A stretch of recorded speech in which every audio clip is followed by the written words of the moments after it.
Good morning, everyone.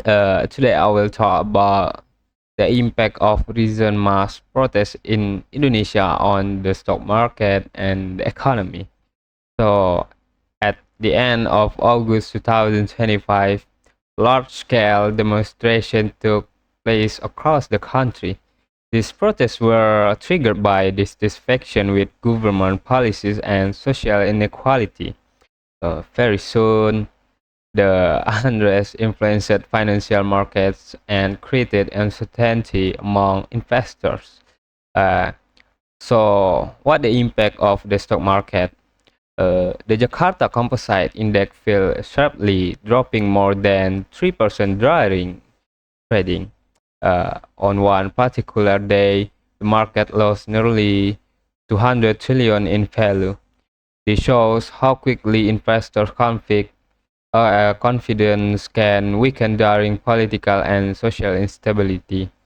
So, for the currency impact, the rupiah also came under pressure, depreciating around 1% against the US dollar. In response, Bank Indonesia stepped in with monetary interventions to stabilize the exchange rate and maintain market liquidity. So, government response reacted with a number of measures. The announced fiscal incentives and prepared an economic stimulus package.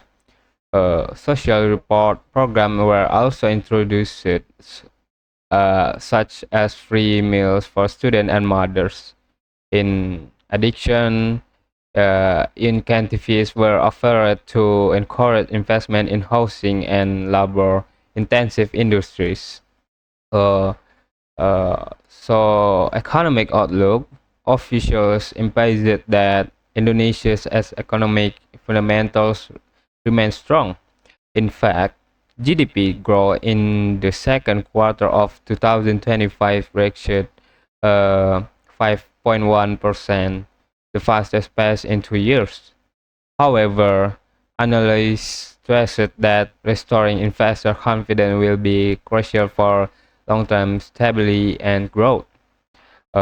In conclusion, the protest highlight the close link between politics and financial markets.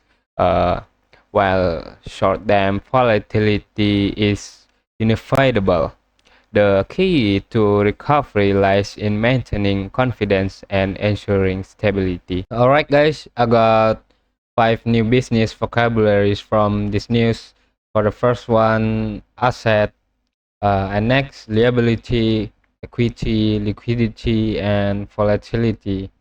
Let me explain them one by one, right? For the first, assets. From the article, I learned the words assets. And asset means something valuable that a company owns. For example, Shopee's digital platform is considered a valuable asset because it creates revenue for the parent company. Yeah, and the next, liability. Uh, a liability refers to a company financial obligation or debts. Uh, for the example, in the news, the e-commerce firm reported higher liabilities because of rising operational costs. And next, equity. Equity means the variable of ownership in a company. For example, for instance, investor injected fresh equity into Tokopedia to expand its online markets place, right? Next, liquidity.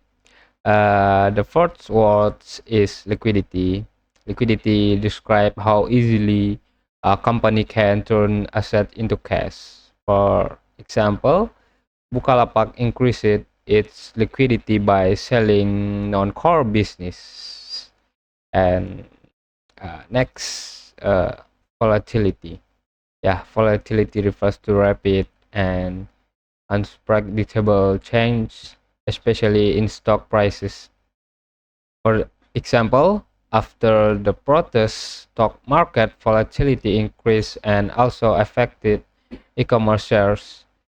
And yeah, that's vocabulary I got from article from the article. Yeah, so thank you so much, guys, for your attention, and see you next time. All right.